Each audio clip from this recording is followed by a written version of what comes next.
Glória a Deus. Saúde os irmãos com a paz do Senhor Jesus. Bendito o nome do Senhor Deus. Quem tem sido abençoado no Congresso da Família, dá um glória a Deus. Temos sido grandemente abençoados por Deus. Irmãos, até agora eu estou ruminando tudo quanto Deus tem feito para mim naquele congresso. Glória a Deus. E os irmãos conhecem o irmão Paulo, que veio de Brasília, que nós estávamos trabalhando junto em Brasília, na Igreja União em Cristo em Brasília, e está aqui junto conosco aqui no Rio de Janeiro. E hoje o pastor Félix falou para ele de ministrar para nós no culto de doutrina, como que ele está para voltar na quinta-feira. Então nós vamos aproveitar a sua presença aqui nesse lugar para Deus usá-lo como instrumento para nossas vidas. Então nós vamos chamar aqui o irmão Paulo, vamos fazer uma oração para ele e nós vamos estar ouvindo a palavra que Deus pôs no seu coração. Glória a Deus. Direciona as suas mãos em direção a esse servo de Deus, para Deus abençoá-lo nesse momento. Deus querido e Deus amado, nós queremos te agradecer pela tua gloriosa e grandiosa presença neste lugar. O pregador aqui és tu, Senhor meu Deus, não o homem. Então te agradecemos porque acima de tudo tu estás aqui neste lugar. Pai, obrigado pela vida do irmão Paulo que tu trouxeste de Brasília para cá e que nós cremos que tu vais usar ele para nossas vidas.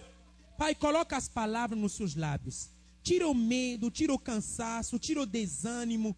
Tira, Senhor meu Deus, tudo quanto queira obstruir, Senhor meu Deus, o fluir da tua palavra, da sua boca para nossas vidas. Nós repreendemos tudo isto agora, em nome do Senhor Jesus, e nós abençoamos a vida do irmão Paulo, em nome de Jesus, e aquele que crê, diga amém. Glória a Deus. Quem prega aqui é Jesus Cristo, e Jesus Cristo vai usar o seu servo para nós. Irmão Paulo, glória a Deus. Amém. A paz do Senhor. A minha Bíblia, por favor. Isso, obrigado. A paz do Senhor, irmãos. Glória a Deus. É um prazer de novo estar aqui com vocês, o povo de Deus, na casa do Senhor. Deixa eu achar aqui. 2 Reis, vamos nós. Ui. Tem o culto das crianças, né? As crianças, por favor, venham aqui. Vamos fazer uma oração junto com as crianças. Eu achei bonito. O que eu vi aqui domingo. Se pediu para que uma criança orasse. E achei tão bonito que eu vou pedir novamente para uma criança orar. Isso. Qual o nome do irmão? João. Isso, o apóstolo do Senhor. Tudo bom, moça bonita? João, você vai orar pelos seus coleguinhas, pedindo a Deus que abençoe o estudo de vocês, tá bom? Senhor, meu Deus, meu Pai, nos guarda, Deus. Abençoe o irmão Paulo hoje, Deus. Nós, na salinha. Muito obrigado por tudo que nós temos. Em nome de Jesus. Amém. Amém. Podem ir junto para a sala de vocês. 2 Reis, capítulo 6, do versículo 8 em diante. Vamos fazer aqui um pequeno estudo desse texto, para que nós possamos aprender na noite de hoje que o Senhor reservou para nós. 2 Reis, capítulo 6, do versículo 8 em diante. Para que possamos entender, vamos ler até o 23. Amém? Amém. Então diz assim a palavra do Senhor: Ora, o rei da Síria fazia guerra a Israel. Depois de consultar os seus oficiais, disse: em tal e tal lugar estará o meu acampamento. Mas o homem de Deus mandou dizer ao rei de Israel: guarda-te de passares por tal lugar, porque os sírios estão descendo ali.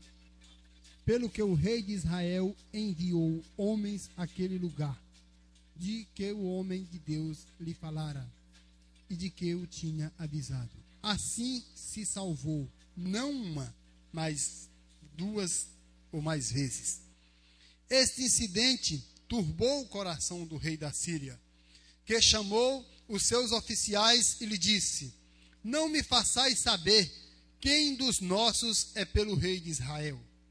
Disse um dos seus oficiais: ninguém de nós, ó meu rei, meu senhor. Mas o profeta Eliseu, que está em Israel, faz saber ao rei de Israel as palavras que tu falas na tua câmara de dormir. Disse o rei: ide e vede onde ele está, para que envie homens e mande trazê-lo. Deram-lhe aviso, dizendo: está em Dotã. Então enviou para lá cavalos e carros e um grande exército, os quais vieram de noite e cercaram a cidade. Quando o moço do homem de Deus se levantou muito cedo e saiu, viu que um exército com cavalos e carros tinha cercado a cidade. Então o seu moço lhe perguntou: ai, meu senhor, o que faremos? Ele respondeu: não temais, mas são os que estão conosco do que os que estão com ele. E orou Eliseu: o Senhor, ó Senhor, peço que ele abra os olhos para que veja. E o Senhor abriu os olhos do moço. E ele olhou e viu que o monte que estava cheio de cavalos e carros de fogo em redor de Eliseu. Enquanto o inimigo descia contra ele, Eliseu orou ao Senhor: fere, peço-te, de cegueira esta gente. E feriu de cegueira, conforme a palavra de Eliseu. Disse-lhe Eliseu: não é este o caminho, nem é esta a cidade. Segue-me, e vos guiarei ao homem que buscais. E os guiou a Samaria. Tendo ele chegado em Samaria, disse Eliseu: ó Senhor, abre a este os olhos, para que veja. O Senhor lhe abriu os olhos, e olharam, e vieram que estava no meio de Samaria. Quando o rei de Israel os viu, perguntou a Eliseu: ferir-los-ei, meu pai? Respondeu Eliseu: não nos ferirá. Ferirás tu os que tomastes prisioneiros com a tua espada e com o teu arco. Põe-se diante do pão e da água, para que comam e bebam e voltem ao seu senhor. Assim apressou-lhe-se um grande banquete, e depois que comeram e beberam, despediu-os e voltaram ao seu senhor, pelo que não entraram mais tropas dos sírios na terra de Israel. Curve sua cabeça. Senhor, nosso Deus e Pai, no teu nome santo, bendito e precioso, nós pedimos a tua misericórdia sobre a tua palavra nesta noite. Abençoa a tua casa, abençoa o teu povo, abençoa, Senhor, todos que estão aqui para ouvir a tua palavra.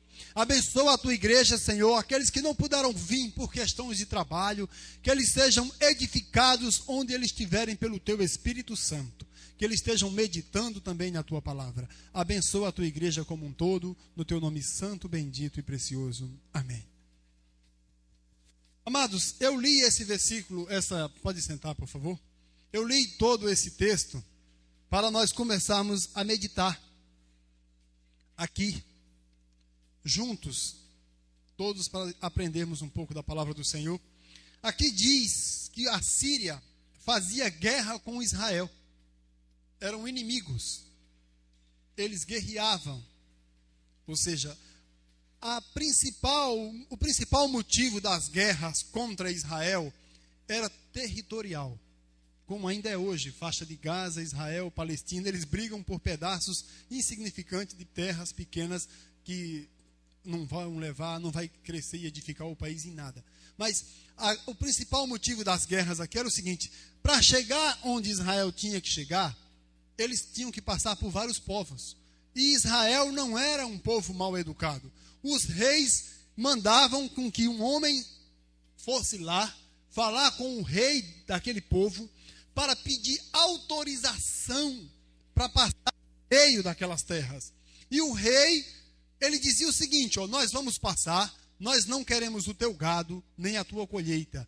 Nós vamos passar. Ele determinava até o lugar por onde eles iam passar para não tocar em nada daquele povo. E alguns reis, com medo, recusavam essa passagem. E aí, para cumprir o plano de Deus, o lugar de passar era aquele. Aí vinha a guerra. Deus entrava, como diz aqui no Rio de Janeiro, Deus entrava no negócio. A guerra contra o povo de Israel. Não é que o povo era um povo valente, cheio de guerra. Não. A princípio era um povo de paz. E queria chegar no seu alvo. Mas para chegar no seu alvo, precisava fazer algumas guerras. Nós, os cristãos, temos um alvo. Precisamos chegar no nosso alvo. E nós temos a maior das guerras, maior às vezes do que a guerra do povo de Israel. A nossa guerra é contra principados e potestades dos reinos celestiais. Ela é espiritual. E a consequência da guerra física, você pode perder a sua carne, o seu corpo. A consequência da guerra espiritual, se você perder, você perde a tua alma. Olha só como é sério esse negócio de guerra, né? Se Israel fosse lá, as baixas que seriam dadas seriam no corpo físico dos homens, né? Morreu o corpo, era o povo de Deus eleito, a alma está salva. A nossa guerra hoje é diferente. E o rei da Síria fazia guerra com Israel, diz a palavra do Senhor. E Deus, por misericórdia do seu povo, ele tinha um homem de Deus, por nome de Eliseu, que quando o rei da Síria tentava armar uma emboscada contra o povo de Israel, Eliseu, cheio do Espírito de Deus, ficava sabendo daqueles planos e mandava avisar o rei de Israel: olha, não vão por aquele lugar não, que o rei da Síria está armando ciladas para vocês. Ele tenta fazer com que você caia no cerco dele. Trazendo isso para o nosso contexto, não é diferente. Aqui no altar do Senhor, tem homens de Deus tentando mostrar para você as astutas ciladas do diabo contra a tua vida. Deus, pela sua misericórdia, ainda tem homens de Deus no seu altar que te orienta a te dizer quais são as astutas ciladas do inimigo na tua vida. O teu pastor gasta tempo contigo dizendo: minha filha, não namora aquele rapaz, porque ele já engravidou 3 moças e ele não assumiu nenhum dos filhos. Ele paga pensão alimentícia por ordem judicial, não é por livre e espontânea vontade. Não vai por esse caminho. E sábio é aquele que escuta. Pastor, eu vou vender minha casa. Você já tem outra em vista, irmão? Tenho não. Então, por favor, não vende agora não. Vê se você tem outra em vista para comprar. Senão você vende, gasta todo o seu dinheiro da venda da casa e vai morar de aluguel de novo. Os homens de Deus, constituídos por Deus, é para orientar o povo de Deus. E Eliseu tinha essa preocupação. Quando ele era revelado do que ia acontecer, ele mandava avisar o rei. E o interessante que eu li aqui diz no versículo 8, 10, pelo que o rei de Israel enviou homens àquele lugar, e viu que o homem de Deus lhe falara, e de que os tinha avisado, e assim os livrou, não uma, mas 2 ou mais vezes. Ou seja, toda vez que aquele homem falava, era verdade. Ele tinha um compromisso em falar a verdade. E o homem de Deus, na casa de Deus, ele não pode falar outra coisa a não ser a verdade. Não adianta eu te enganar aqui com meio termos. Não adianta. Ah, irmão, vai mudar. Vai mudar. Deus vai mudar. Deus vai fazer. Espera um pouco. Vamos pousar. Pousa aqui um pouquinho. Vai mudar como? Que tipo de atitude eu posso fazer para que isso mude? Só Deus vai mudar? Deus vai agir? Deus age e faz todos os dias. mas ele precisa de um instrumento aqui na terra chamado eu e você, para que mude. Porque o contexto espiritual pode mudar, o físico também pode mudar, mas depende de nós. Aqui, a respeito das nossas vidas, é dependente de nós. Se eu não quiser mudança, eu pego minha Bíblia, eu fecho e vou embora. E Deus, misericordioso, avisa o seu povo das ciladas. E o inimigo, ele não se contenta.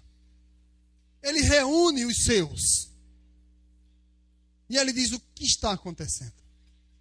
A gente gasta tempo planejando. A gente maquina aqui contra esse povo. Mas no dia seguinte, ele sabe os nossos planos. O diabo, ele maquina todo dia contra você. No dia seguinte, você vem à casa de Deus. E Deus usa um homem de Deus para te dizer quais são os planos do diabo na tua vida. Deus te orienta, te avisa. Hoje de manhã, eu ouvi aqui a expressão do leão, do diabo como um leão. Quem veio no estudo hoje, viu que o leão ataca que tipo de presa? A presa frágil, a presa doente, a presa velha, aquela que está afastada do bando. É uma forma de Deus te dizer qual a metodologia que o inimigo vai te atacar. Então, se ele ataca as presas que estão fora do bando, então o que é que eu estou fazendo? Desviado da igreja? Vou voltar, porque senão o leão me pega. Se ele ataca as doentes, por que é que eu estou com mágoa no meu coração? Eu vou sarar o meu coração, porque senão o leão vem e pega os doentes. Se ele pega os mais novos, se eu sou novo convertido, eu tenho que ficar junto do pastor, ali me protegendo. Pastor, eu ainda não conheço bem a Bíblia, me ensina esse negócio aqui. Obreiro, me ensina. É Deus te orientando, te avisando, te instruindo acerca dessas coisas. E nós vamos mais adiante. E o rei da Assíria se preocupa e reúne os seus oficiais. E ele começa a dizer: olha, tem alguém aqui de nós que é traidor. Um homem, quando não é espiritual, ele não entende essas coisas. Olha, tem um aqui no nosso meio que é traidor. E precisamos descobrir quem é para matá-lo, né? Aí um se levanta e diz: não, meu senhor, não é nenhum de nós que somos traidor. É que lá em Israel tem um homem de Deus que toda vez que o senhor pensa alguma coisa na sua câmara de dormir, ou seja, no seu quarto, ele fica sabendo. Em oculto, ele fica sabendo. E aí, o rei da Síria toma uma atitude. E a atitude dele é a seguinte: então vão saber onde é que esse homem está, para nós buscá-lo. E se você ler aqui adiante, ele fica sabendo que está em Dotã. Então enviou para lá carros, cavalos e um exército para capturar um único homem. Você sabe o que nós podemos aprender com isso? O inimigo não está de brincadeira contigo. Ele não está de brincadeira. Ele não quer deixar com que você escape das mãos dele de jeito nenhum. Ele mandou carros, cavalos e um exército de 1000 homens. Ele podia chamar 10 dos seus melhores. Pega aquele camarada lá. Não, 1000. Muita gente. O diabo manda legiões de demônios. A Bíblia diz que quando um demônio é expulso de alguém e ele sai vagando por lugares áridos, que ele não acha morada, ele diz: vou voltar para minha casa. E ele vem, chega, acha a casa desocupada, vazia. Ele vem, mas ele não se contenta. Se está vazia, cabe mais gente. Ele vai buscar mais 7. Convida e traz para habitar na casa dele. 1000 homens para capturar um único homem. E Deus protege aqui Eliseu. E Eliseu vai adiante e diz assim: quando o moço do homem de Deus se levantou muito cedo e saiu o versículo 15, e viu que um exército de cavalos e carros tinha cercado a cidade, então o moço lhe perguntou: ah, meu senhor, o que faremos? Esse moço aqui, é bom esclarecer que não é Geazi, não. Geazi já ficou para trás na história, no capítulo anterior, quando ele quis ficar com os bens que Naamã trouxe para Eliseu, ele ficou com lepra. E quando tem lepra, automaticamente é afastado do povo. Aqui já não é mais Geazi, esse homem de Deus. E o nome dele aqui não faz diferença, sabe por quê? É um instrumento de Deus. João, Pedro, Henrique, Mateus, não vai mudar o texto. Então, ele chega e ele vê a situação. Eu peguei esse homem de Deus aqui como um novo convertido. Alguém que está aprendendo na fé. E ele vê uma situação difícil.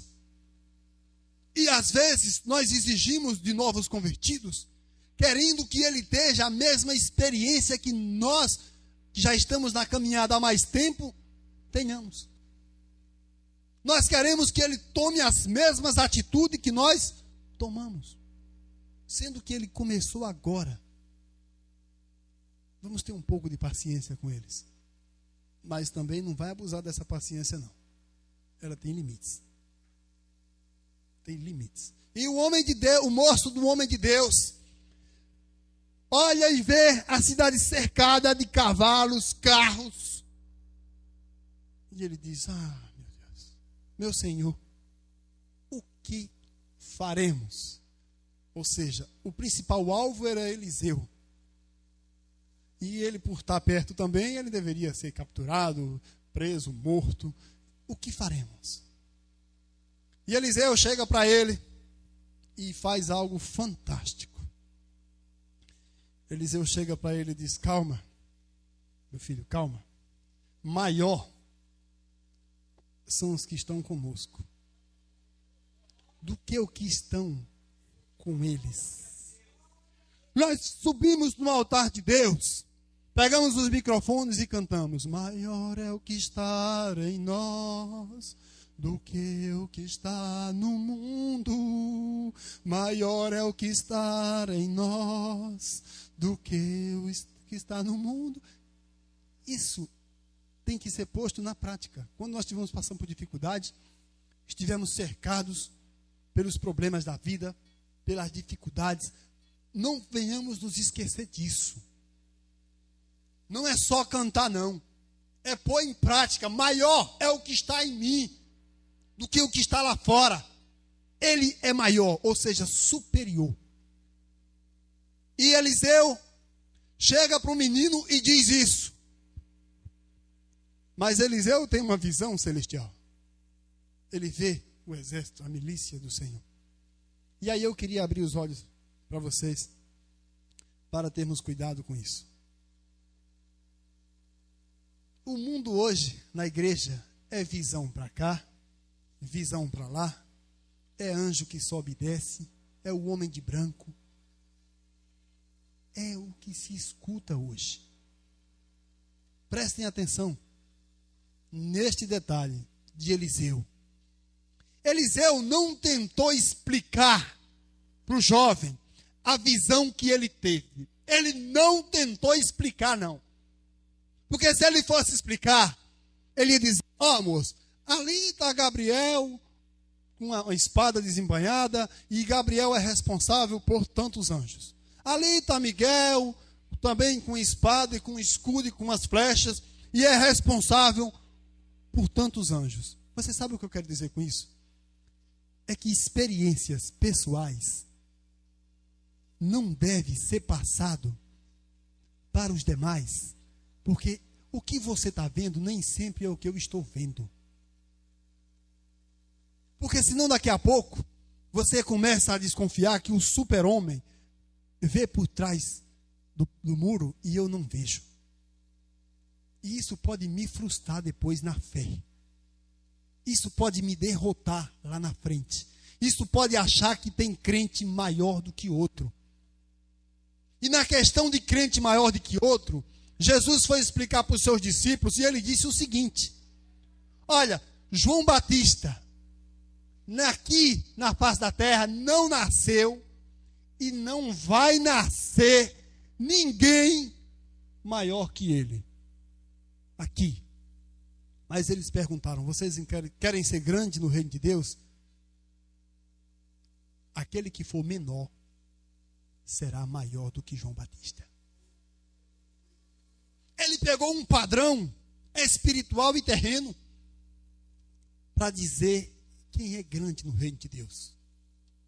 Jesus pega esse padrão. Você quer ser grande? Você está vendo João Batista? Pois aqui na terra a Bíblia diz que não nasceu e não vai nascer ninguém maior que ele. Mas você quer ser grande? Ah, pois o que for menor aqui será maior que João Batista. Ou seja, Jesus deu um padrão de grandeza para João Batista muito alto, muito elevado. O maior de todos os homens humanos que já pisou na face dessa terra, Jesus deixou bem claro que foi João Batista. Homem. E ele disse que se nós quiséssemos ser maior que ele. Então esse negócio de unção disso, unção para aquilo, eu lido com isso, eu lido com aquilo, eu sou bom nisso, eu sou bom naquilo. Presta atenção, por favor. Bom em tudo é Deus, é Jesus Cristo. Esse é bom em tudo. E ele vai pegar os instrumentos que ele tem para agir naquela área. Quando fala igreja como corpo, unidade, fala nisso. Cada qual tem uma função. Eu conversando com o pastor Félix, ele disse: a orelha por acaso respira? Não, isso é função do nariz. Então cada qual tem a sua atividade.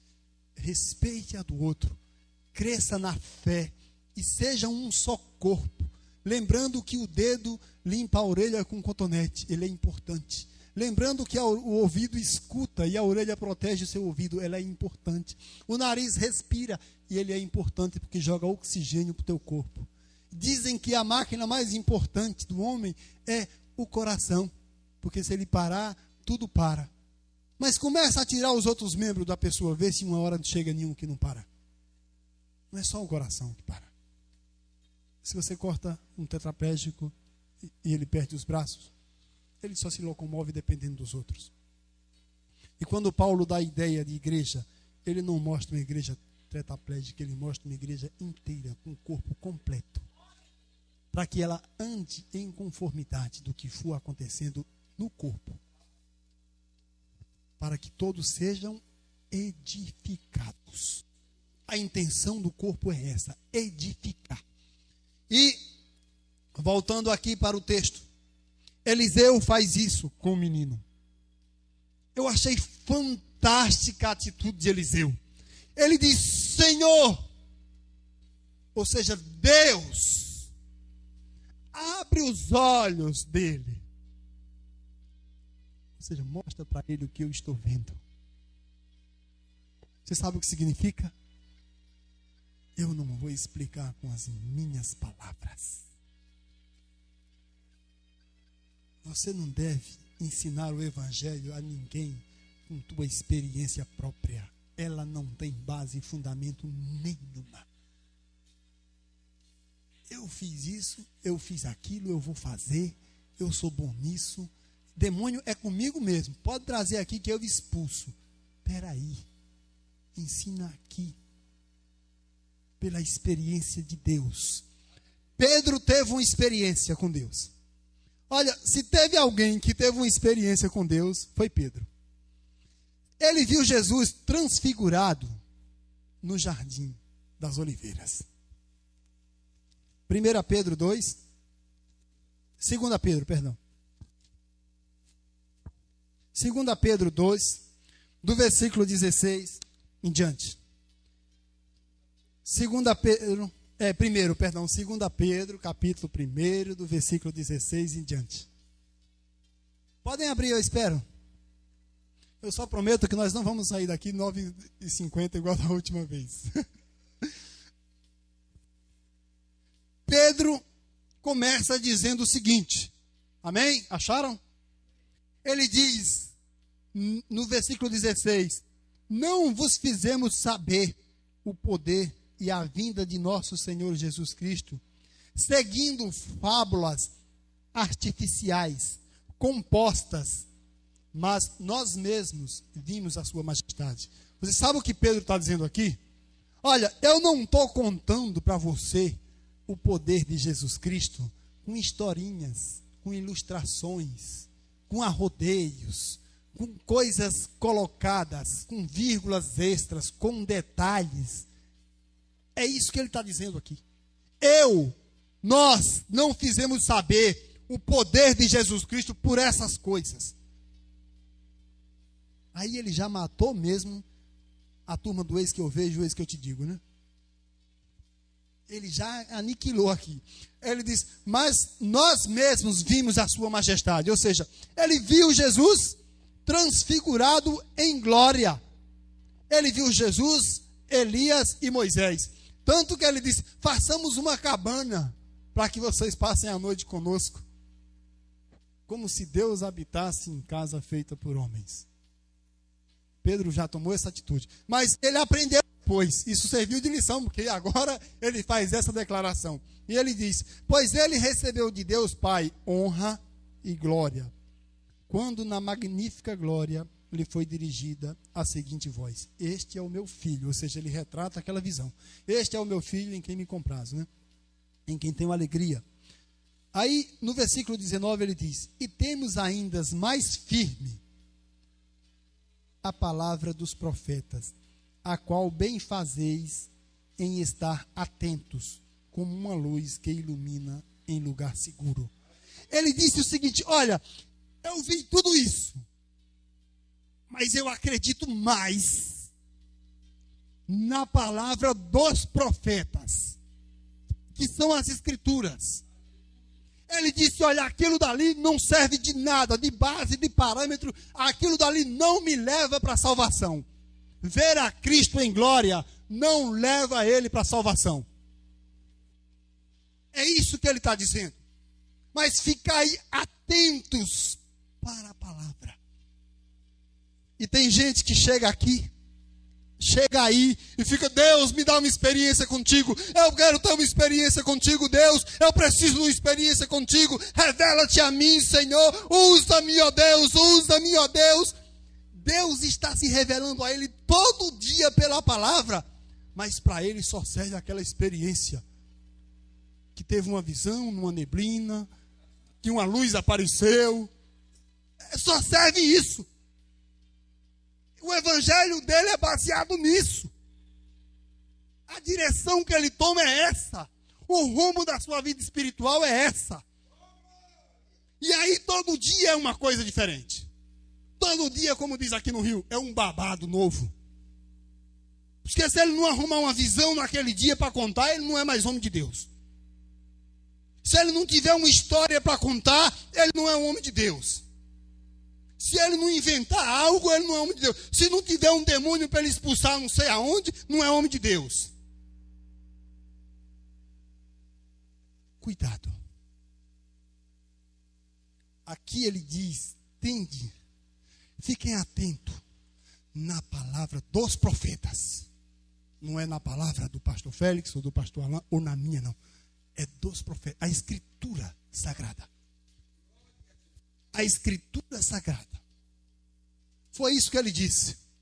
E a turma do sonho, Jeremias 23.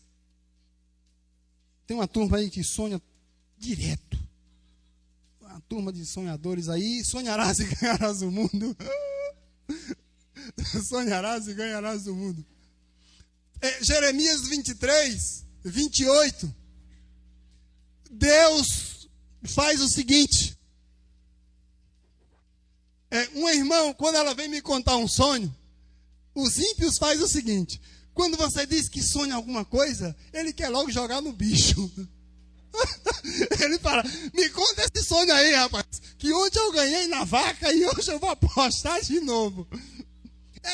Os ímpios fazem isso. Lá em Brasília também tem jogo de bicho, não é só aqui, Castor de Andrade, não. Lá já chegou isso também. Quando ele sonha, ele quer jogar no bicho. Aí Deus chega, usa o seu homem de Deus para dizer assim, ó, O profeta que tem o seu sonho, conte o seu sonho. Mas aquele que tem a minha palavra, fale a minha palavra. Aí no versículo seguinte ele diz: o que é que tem a ver a palha com o trigo? Sonho é palha. E põe fogo em palha para tu ver. Queima na hora. Agora põe fogo em trigo. Fica tostado, vira bolo, vira pão, vira alimento, vira sustento. Põe fogo em trigo. Te sustenta. Te sustenta, te alimenta. E lá em Brasília também, aqui eu creio também que aqui também é assim. Quando passa alguém assim, lá vai o homem do repleplé. Lá vai a mulher do repleplé. Lá vai a irmã do repleplé. A turma do... Parece uma submetralhadora israelense. Meu Deus.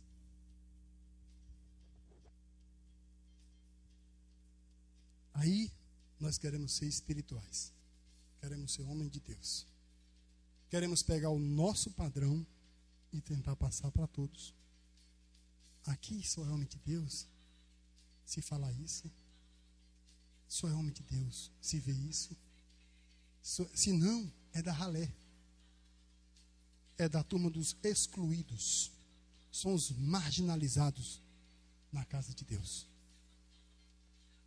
A nossa obrigação, igreja do Senhor, é ensinar você o caminho dos céus, o reino de Deus, a sua justiça. É só isso. Nós estamos gastando tempo demais arrumando assuntos novos para mostrar a nossa intelectualidade diante dos homens. Hoje é mais espiritual quem tem mais conhecimento. A Bíblia até diz, quanto mais sábio, em Eclesiastes, quanto mais sábio for o pregador, mais instruído será o povo. A Bíblia diz isso. Mas a sabedoria é do alto, é dos céus, não é daqui não. A daqui, ó, se ela resolvesse alguma coisa, já teria resolvido. Porque o que nós temos de homens inteligentes, mas não sábios. Aí vamos para o texto novamente. Eliseu faz isso. Ele salva a alma daquele jovem. Ele salva a fé daquele jovem. Pedindo a Deus para que Deus mostre para ele o que ele estava vendo. Ou seja, um homem sábio, né? Um homem que não queria a glória espiritual para ele. Eu vi, menino. Tu vai ver o que vai acontecer aqui, porque eu estou vendo. Não. Mostra para ele. Deixa ele ver também. Afinal de contas, ele é meu discípulo. E ele vai aprender comigo. Então ele merece ver também. Porque eu estou ensinando a ele de um Deus que livra o seu povo. Eu estou ensinando para ele um Deus que age pelo seu povo. E eu digo para ele que o Deus que eu sirvo tem milícias de anjos celestiais para defender o seu povo. Deixa ele ver também. Foi isso que Eliseu fez. Aí Eliseu vai adiante. E ele diz, aqui no versículo 16, e ele respondeu, não tem mais, já li essa parte? E orou Eliseu ao Senhor e peço-lhe, abra-lhe os olhos que veja, já vi? Enquanto o inimigo descia contra ele, Eliseu orou ao Senhor e disse, fere, peço-te, de cegueira, esta gente. Fere-te. E Deus obedeceu de novo a Eliseu. Porque Eliseu tinha um plano. E Deus fez aqueles homens ficarem cegos. E quando eles chegaram, Eliseu disse, opa, o lugar que vocês estão vindo não é aqui não. E o homem que vocês estão procurando está lá em Samaria. Agora eu vou levar vocês lá. Aqui mostra uma certa falta de inteligência do inimigo. E não vasculhar a área, não perguntar. Porque estavam cegos.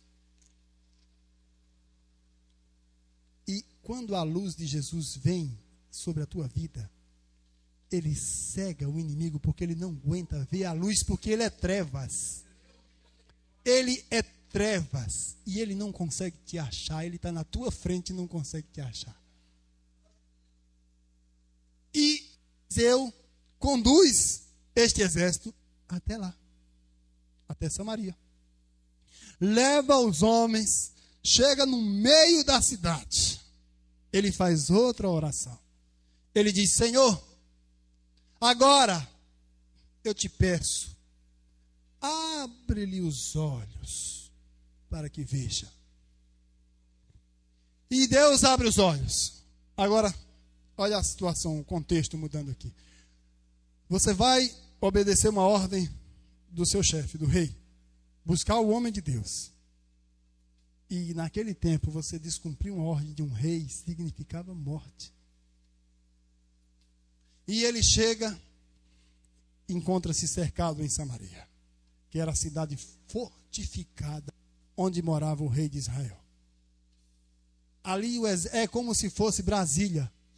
Vai invadir Brasília pela terra para tu ver. Tu não chega nem no núcleo bandeirante. Quando soube que os inimigos vêm, eles põem barreiras, te detêm no meio do caminho.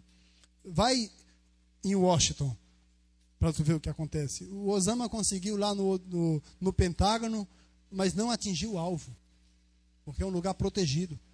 Interceptaram o avião antes que ele chegasse 100% no alvo. Ele atingiu parte, mas o objetivo não foi atingido.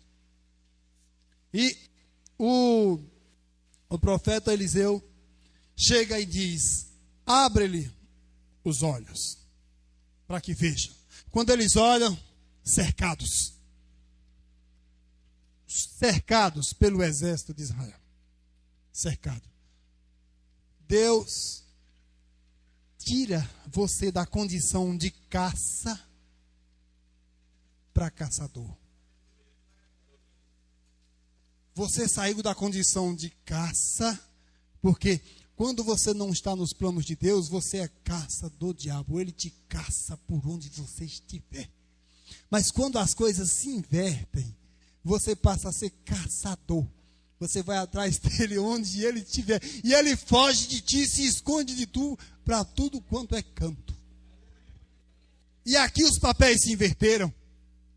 Ele passou a ser caçador. O povo de Israel passou a ser caçador.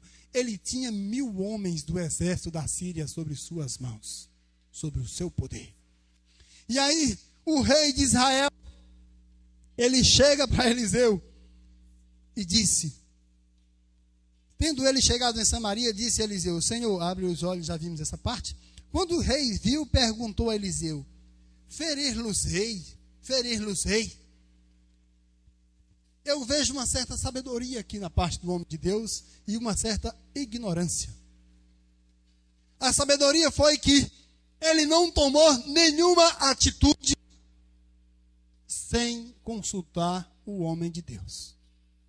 Ele não pegou a espada primeiro, porque ele estava sob vantagem. Os homens estavam cercados. E às vezes a situação parece favorável ao nosso favor. E nós dizemos assim: eu vou ouvir o pastor e nada, quem vai conviver com ela sou eu, vou casar. Eu ouvi o pastor, que nada, quem vai conviver com ele sou eu, vou casar. Parece favorável. Ele tem casa, tem um bom emprego, tem uma boa família, ele tem tudo de bom. Mas a única coisa mais preciosa que ele não tem é Jesus. E parece favorável a nós. A estrutura física parece favorável a nós. Mas a espiritual não. E nós temos uma tendência de nos agarrar com coisas físicas, com coisas bonitas, coisas boas. Nós temos essa tendência de andar por vistas. Enquanto a Bíblia diz: não andai por vistas. Nós ainda andamos às vezes. A igreja da Taquara, eu não sei, a gente precisava de uma parede aqui, precisava disso aqui, a gente precisava de tudo. Antes de estrutura física, nós precisamos de uma igreja forte espiritualmente. Antes Antes de qualquer coisa. Antes, o que adianta fortificarmos essa igreja, comprarmos este terreno, fazer subsolo, primeiro andar, segundo andar, sala de crianças, casas pastorais, se nós temos uma igreja fraca e o inimigo vem, dispersa a sua igreja? O que é que vão fazer com esse terreno? Vender. Ali funcionava uma igreja. Lembra? Mas começaram a todo vapor. Você lembra? Gente, olha, dormiram, era um barraco. No dia seguinte já era igreja. Construam primeiro coisas espirituais. Espirituais, primeiro.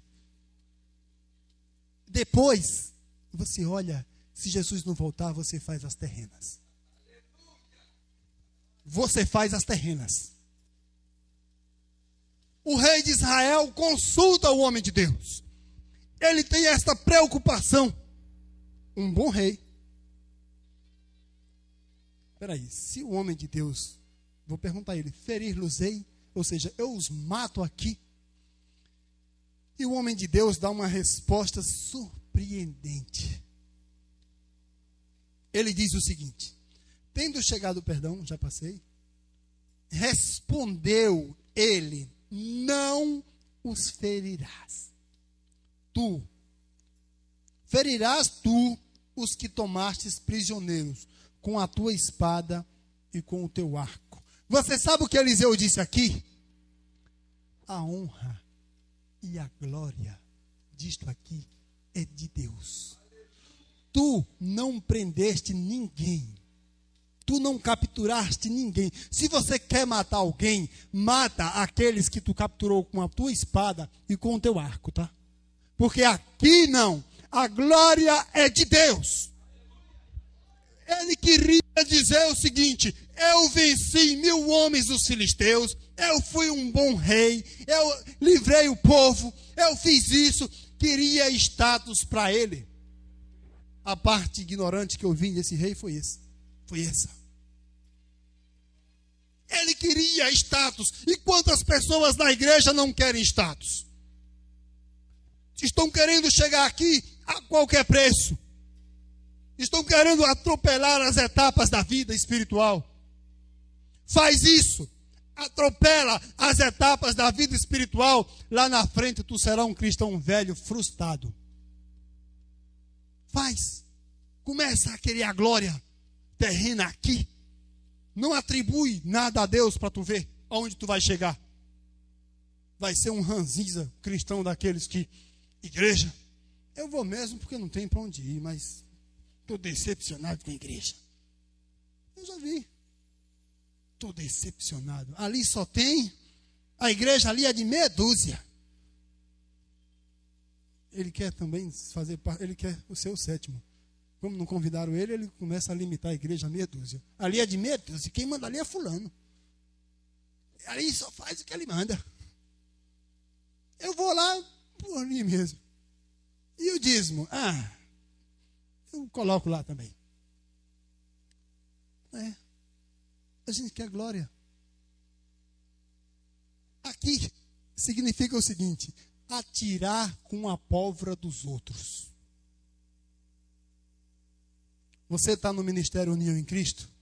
Quando isso aqui estiver grande, quando isso aqui estiver da forma que eu descrevi fisicamente aqui, não é necessário que seja dessa forma. Eu não estou dizendo, não vai sair dizendo aqui que o irmão profetizou, agora nós vamos fazer. Por favor. Por favor. Quando isso aqui estiver estruturado espiritualmente e fisicamente, você vai atirar com a sua pólvora. Sabe, você vai dizer: glória a Deus, eu participei desse ministério vencedor. Aí chama-se atirar com a tua pólvora.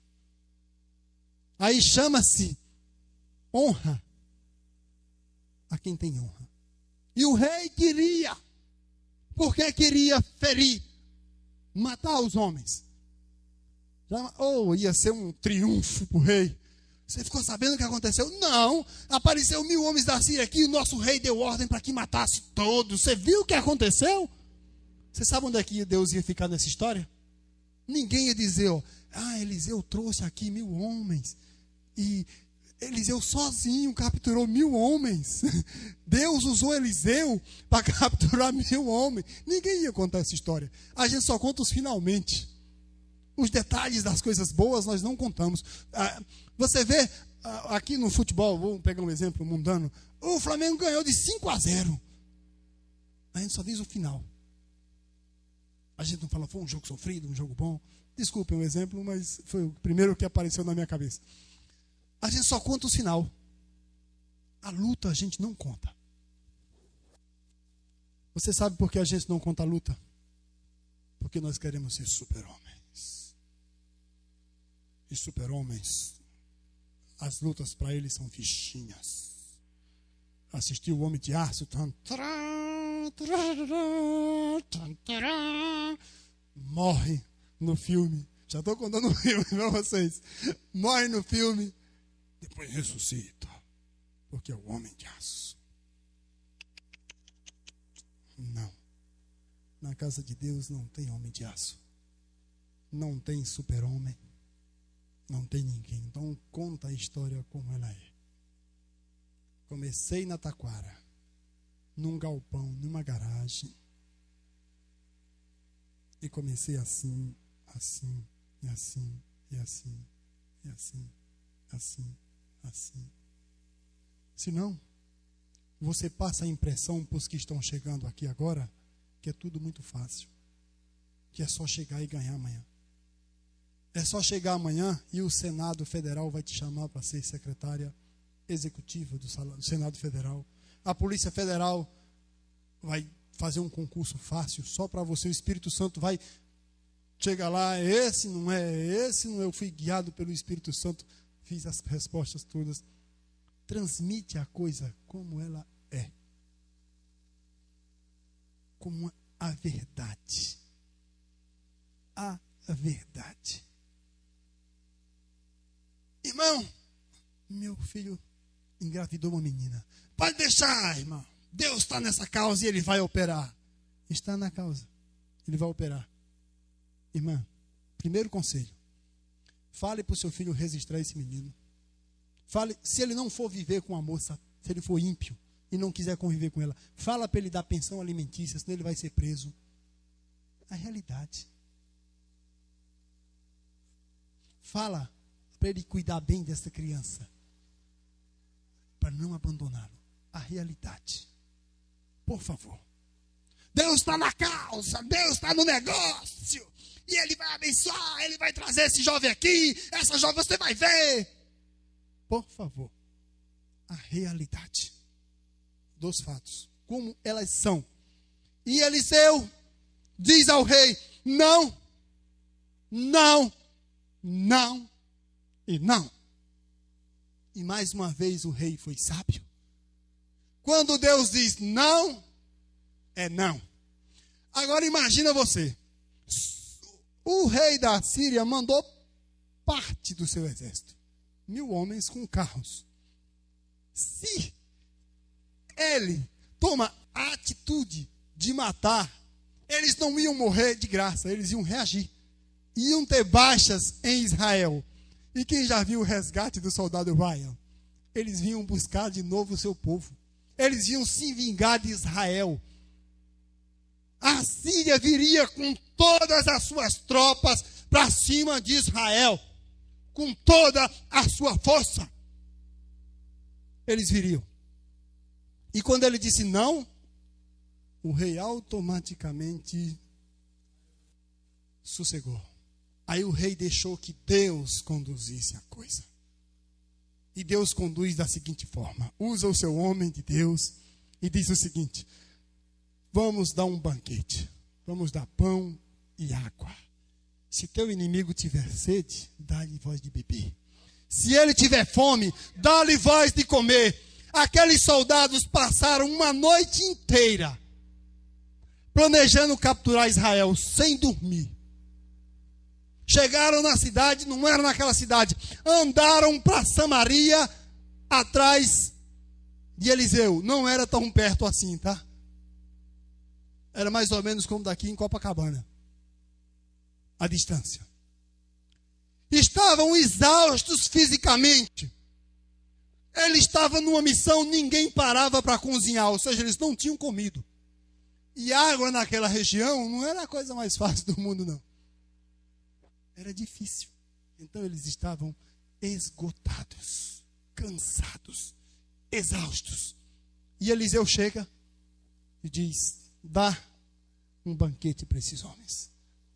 Dá pão e água. Ou seja, vamos mostrar para eles que nós não queremos guerrear. Vamos mostrar para eles que nós queremos paz. Vamos mostrar para eles que o caminho da paz é melhor do que o da guerra. Isto em casa, na igreja, no trabalho, no colégio, o caminho da paz é melhor do que o da guerra.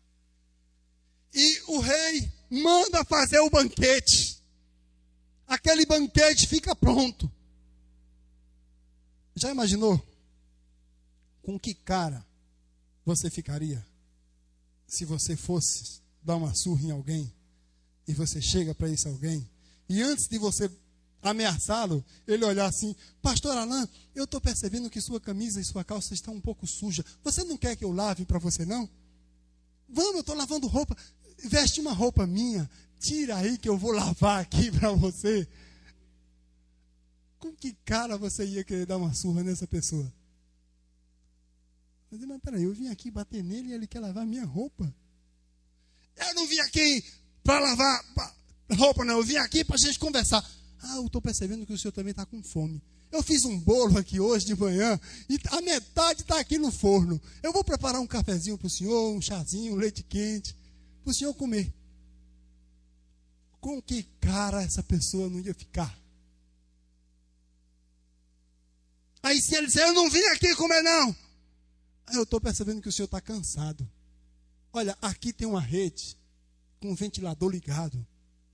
O senhor deita aqui na rede, descansa um pouquinho, depois o senhor vai embora. Tem arma mais forte que essa? Se você conhece, me diz o nome dela. Fuzil R15? É mais forte que isso? Não. Paga o mal com o bem. Vence o mal com o bem. Aí, aqui diz o seguinte: e apresentou-lhes um grande banquete. Aqui não foi sobra do almoço, não. Aqui não foi algo de improviso. Foi preparado para a ocasião. Agora, já imaginou os soldados de Israel chegando para os inimigos da Síria? O senhor aceita uma coxinha? O senhor quer um copo de refrigerante? Ou o senhor quer coca, fanta ou suquita? Você já imaginou essa cena? O senhor aceita? Os teus inimigos, aqueles que você veio para matar, te servindo. O senhor aceita? Mais alguma coisa, senhor? Ou arruma um guardanapo para aquele soldado ali que ele sujou aqui os lábios. Você já parou para olhar isso? E aí diz o seguinte: assim apressou-lhes um grande banquete, e depois que comeram e beberam, despediu-os e voltaram ao seu senhor, pelo que não entraram mais tropas da Síria em Israel. Que guerra bem ganha. Uma guerra ganha sem dar nem um tiro. Uma guerra ganha pela inteligência, pela sabedoria de Deus, agindo conforme Deus quer. Procura na Bíblia, vê se tem outra guerra ganha dessa forma. Acha? Que guerra ganha, hein? Na guerra não morreu ninguém. E ambas as partes ganharam. Ambas as partes ganharam. Deus luta por você. E ele mostra os vários tipos de luta que podemos travar. E ele te mostra que ele é o Senhor da guerra. Ele te ilumina. Ele, como eu falei aqui, coloca um homem de Deus para te aconselhar. Porque ele te ama. Ele zela por você. Eu não sei se você se deu conta, mas você é a menina dos seus olhos. Você é a sua joia preciosa. E ele cuida de você como ninguém. Vamos ficar de pé. Aceita este cuidado, por favor. Deixa ele cuidar de ti, por favor. Não recusa isso na tua vida. Não rejeita isso no teu coração. Que cuidado fantástico, né, que ele teve com o seu povo. Que lição que ele deu para o seu povo. Nem sempre é hora de lutar com as nossas armas. Nem sempre. Nem sempre venceremos da forma que achamos que vamos vencer. Vamos orar? Senhor, nosso Deus e Pai, no teu nome santo, bendito e precioso, ó Deus, eu te rogo pela tua igreja, pela minha vida, pela vida dos meus irmãos que estão aqui. Que o Senhor continue zelando por nós. Que o Senhor continue nos orientando. Que o Senhor continue nos bendizendo. Que o Senhor continue nos iluminando. Que a tua glória, a tua graça, a tua misericórdia, o teu amor esteja conosco, ó Deus. Ajuda-nos a vencer as nossas guerras íntimas, pessoais. Ajuda-nos a vencer nossas guerras espirituais. Ajuda a vencer os nossos conflitos interiores. Ajuda-nos, ó Pai. Deus, tu colocaste um exército de anjos ali ao dispor de Eliseu. E nós temos aqui a tua Bíblia. Que nós possamos ler e aprender a cada dia mais sobre este exército de palavras que se encontram aqui. Que é para nos defender. Que é para nos preservar. Nos orientar, nos conduzir a Canaã celestial. E para chegarmos lá, os inimigos vão querer não deixar que nós passamos em alguns terrenos. Terreno esses de vida sentimental, de vida espiritual, de vida financeira. Nós vamos atravessar alguns terrenos difíceis. Mas nos orienta nestas guerras. Como vencer essas batalhas? Usa de misericórdia para conosco. Tende compaixão para conosco. E abençoa a tua igreja. Abençoa o teu corpo. Porque tu disseste que tu mesmo cuidaria de nós. Tu disseste que não nos desampararia. E isto tem sido cumprido até hoje da tua parte. Tu tens zelado por nós, orientado a nós, instruído de todas as formas e jeitos e métodos que nós possamos pensar. Este cuidado e este zelo, nós não podemos dizer que tu está omisso nisso, não. Porque tu tens nos assistido de todas as formas aqui na tua casa. Obrigado, Deus. Eu te peço e te agradeço no nome santo e bendito do Senhor Jesus. Amém e amém.